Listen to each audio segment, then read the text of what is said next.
What's up, everybody? This is Derek coming back to you here. I am messing with the Mustang today, as you can see. I haven't had much time to mess with it because I've had some things to do at work, so that's set me back. I haven't even had a chance to make it to get the door and the rocker panel yet and do any body work to this thing.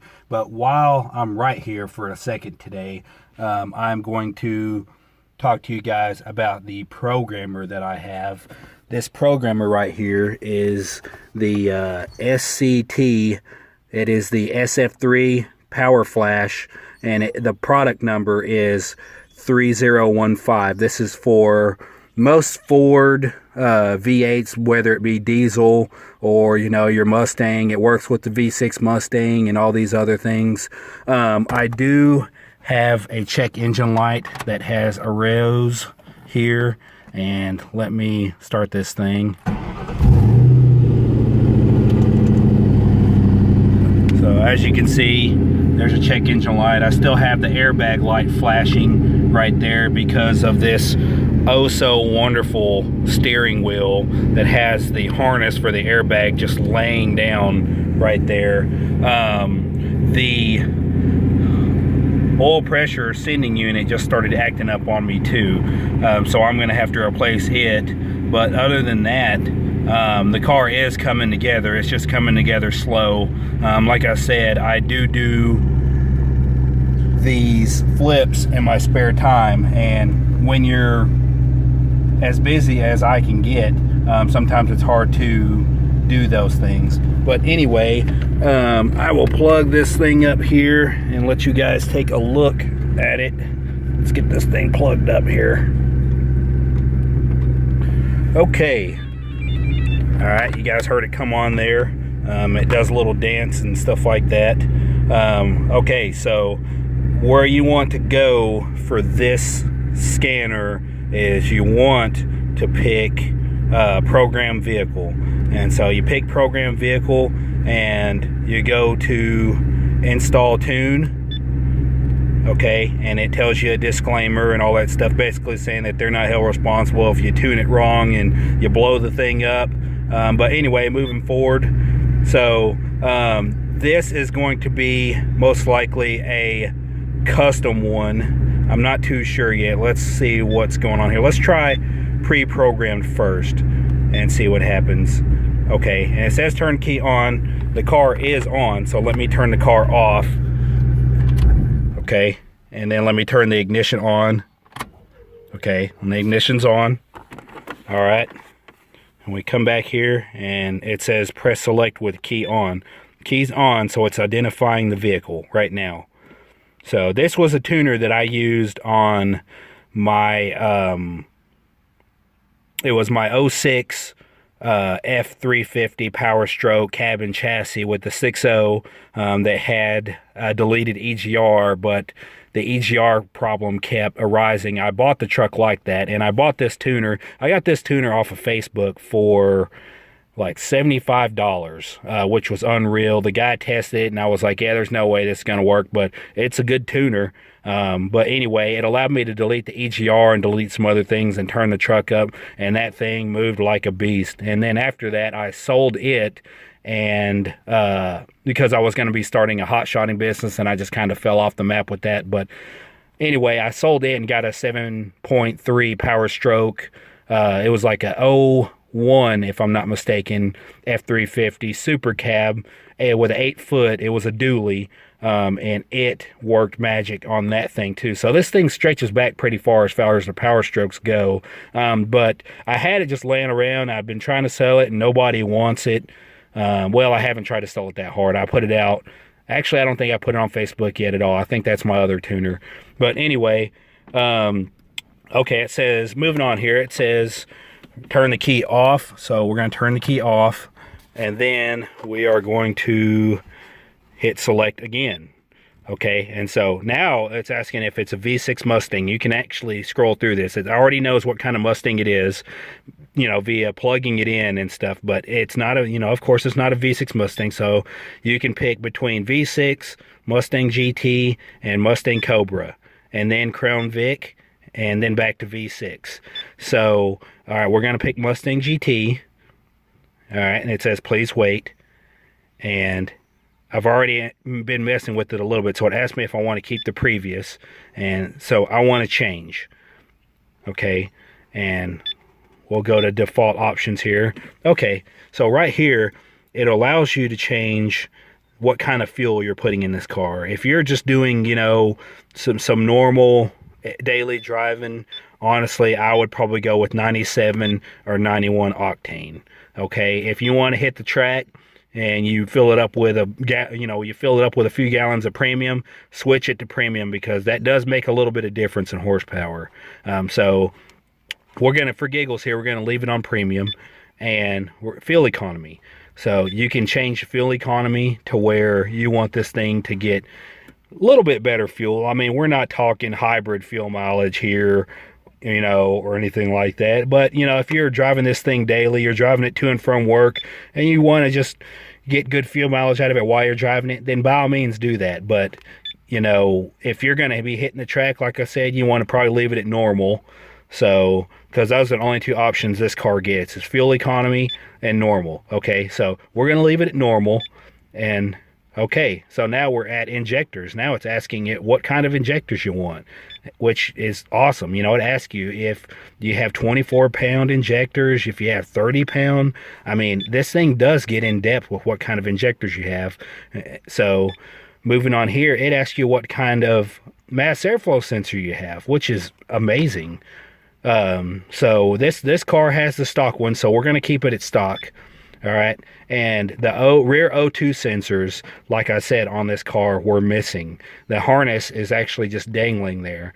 So this is beneficial for me right at this moment, because it has this off-road X pipe on it, and I don't have any way to put rear O2 sensors on it. So there, I'm going to off. I'm going to turn those off, okay? And EGR, when I did the intake manifold swap, I removed the EGR. I deleted it. And I do not plan on putting it back on. So anyway, I am going to pick EGR as off. And moving forward from there, it's going to ask for spark. You can advance your spark between 0 and 2,000 RPMs.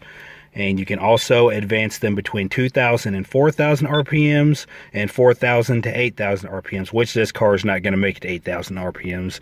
I think these Mustangs, they rev limit at around 5,500. I know my old Fox body did, so, you know, I've never just, you know, I'm flipping this car, so I'm not trying to tear it up or anything like that. So I drive it like a grandma, if you get what I'm saying there. But anyway, then you have wide open throttle air fuel ratios. You can run richer percentages, you can run leaner percentages. So there's a lot of in-depth with this scan tool, and the fact that I got it as cheap as I did is just mind-boggling to me. But anyway, we're moving forward. We can change the rev limiter right here. This is, you know, where we were talking about 5,500 RPMs. You can bump this sucker up to, I haven't even looked at this thing. I don't know how far it goes. I mean, 7,100 RPMs, which is insane. You know, I don't know very many cars that run this high RPMs unless they have a tune on them. And I know that the new Mustang, that GT350, that thing wraps up to like $9,000. But that car is, from the factory, is built for that. So if you're not going to replace valves and do a few other things, you don't want to float them. You don't want to do that kind of stuff. So anyway, we're going to take this back down. We'll leave it at 6. Just for the giggles here, and rev limit at neutral. This is where if you're trying to wow a car show or something like that, you're at a car show and stuff like that, you can hit that rev limiter real high. You know, some of your cars, these newer cars like my Jetta that I had and my brother's Volkswagen Rabbit, if you're sitting at idle, it wouldn't let you go higher than 1,500 RPMs. It was weird. But anyway, a tuner like this could fix that problem. If you get a tuner for that kind of car that works for that car, I don't know if SCT makes those kind of tuners for that particular car, but they've done pretty good. This has been a great tuner for my Fords, all of my Fords that I've had. So anyway, we'll just skip past that. And you got idle speed drive. So if you're just running at idle speed, just down the road, This thing can run down to 560 RPMs. I would say if you run any less than that, which, yeah, wow, 360, that's low. I would say this thing would probably die on the road if you were running that low RPMs. But anyway, we're going to bump that back up to 560. All right, and we're going to move forward here. Okay, whoops, I passed one there. So that's where your idle is at neutral. You know, if you want the car to tone down a little bit, and like you got loud, or you got mad neighbors that get mad when you wake up in the morning because you got a loud car and stuff, you can tone this RPM down and stuff like that. And, you know, the car will start and then it'll just idle down and it'll be quiet when you're at least trying to warm up during the mornings and stuff like that. So anyway, low speed fan. Okay, the low speed fan on this car does kick in about this, so you can actually adjust this a lot lower to where it doesn't, if the car is a more of a hotter car. You know, some of your GMs, their gauges look like they're overheating, but they give that illusion. But the halfway point on you know, your GMCs is not bad. That's actually pretty normal. See how this gauge would probably go up to about here, about center, where your GM runs a little bit where the M or the A is normal. That's normal for those cars. And the funny part is that is 210 for them. 200 is the center. So, and your normal car runs about 210 degrees Fahrenheit. So that's when your fans and everything else kick on, and you will watch it kind of go back down towards the center here.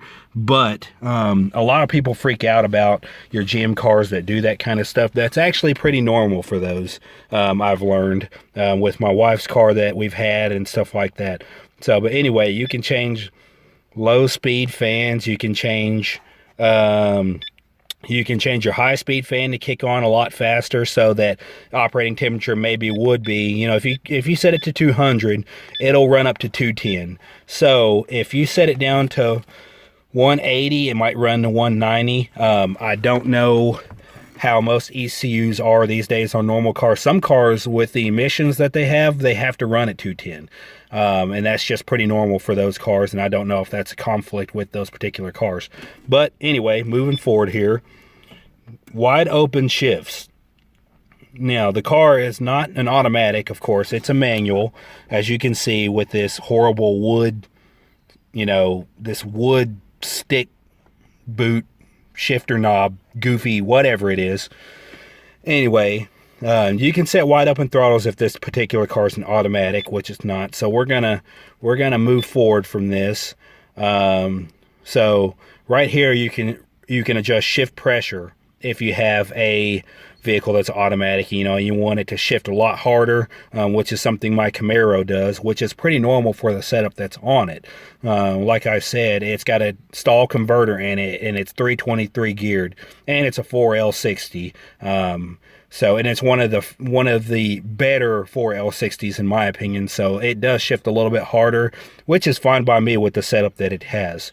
So you can adjust all your shift pressures here. And sorry for the shadow that keeps coming in out there. We're going to keep moving forward here.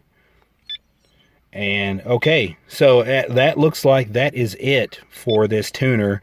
And then when you want to save it, it'll ask you to hit cancel. So you hit cancel, okay, and then you can begin the program.